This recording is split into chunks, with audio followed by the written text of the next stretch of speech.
سب سے نقصان اٹھانے والا انسان وہ ہے جو کسی کے گناہوں کی وجہ سے دوزخ میں چلا جائے۔ بہت سارے لوگ روز قیامت ایسے بھی ہوں گے کہ جن کا دوزخ میں جانے کا سبب وہ ان کے اپنے گناہ نہیں ہوں گے، بلکہ دوسروں کے گناہوں کو سپورٹ کرنے والے لوگ جو ہے وہ بھی اس کیٹیگری میں آئیں گے، اور اللہ رب العزت کے ہاں ان کی بھی پکڑ ہوگی۔ اس لیے اللہ تعالیٰ نے قرآن مجید میں کئی ایک مقامات پر اس بات کی طرف توجہ دلائی ہے۔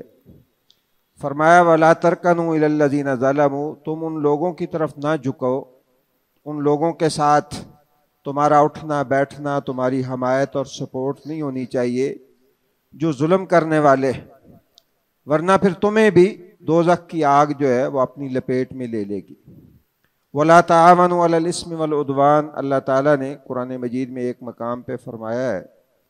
کہ نافرمانی اور گناہ کے کاموں میں ایک دوسرے کی مدد مت کرو۔ یہ اللہ رب العزت کا قانون ہے کہ ظلم کی سپورٹ کرنا جو ہے یہ ظلم کرنے کے ہی مترادف ہے۔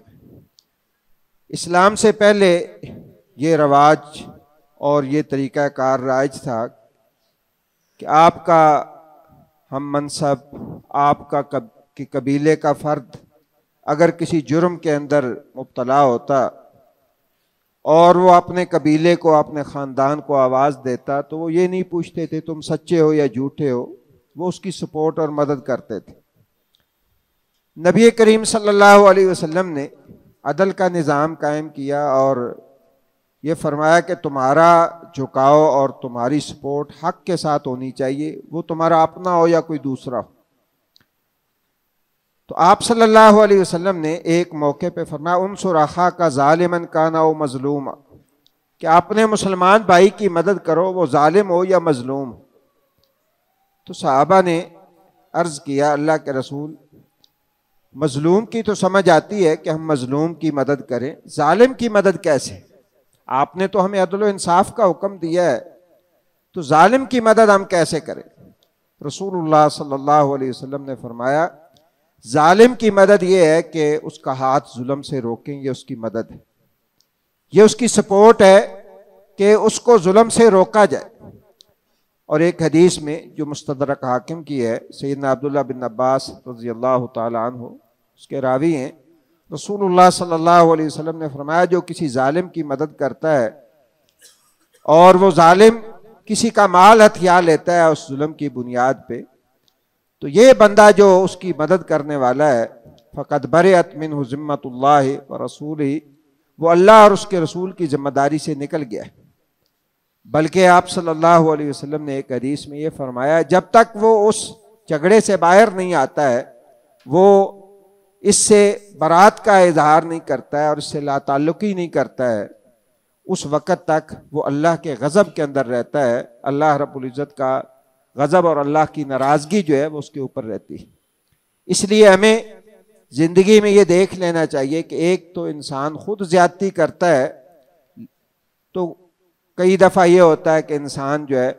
وہ سمجھتا ہوتا ہے کہ میں ٹھیک ہوں، لیکن دوسروں کی زیادتیوں کو انسان جو ہے وہ سپورٹ کرے اور زندگی میں انسان اپنی تباہی کا سامان اکٹھا کر لے، یہ بہت خطرناک سودا ہے جس سے ہمیں اپنے آپ کو بچانا چاہیے۔ سیدنا یوشع علیہ السلام کے بارے میں آتا ہے، بنی اسرائیلی روایت ہے کہ ان سے اللہ رب العزت نے فرمایا کہ میں تیری قوم کے 40,000 لوگ وہ جو نیکوکار ہیں ان کو تباہ کرنے والا ہوں، اور 60,000 جو ہے وہ دوسرے لوگ ہیں۔ تو انہوں نے عرض کی کہ اللہ کے رسول جو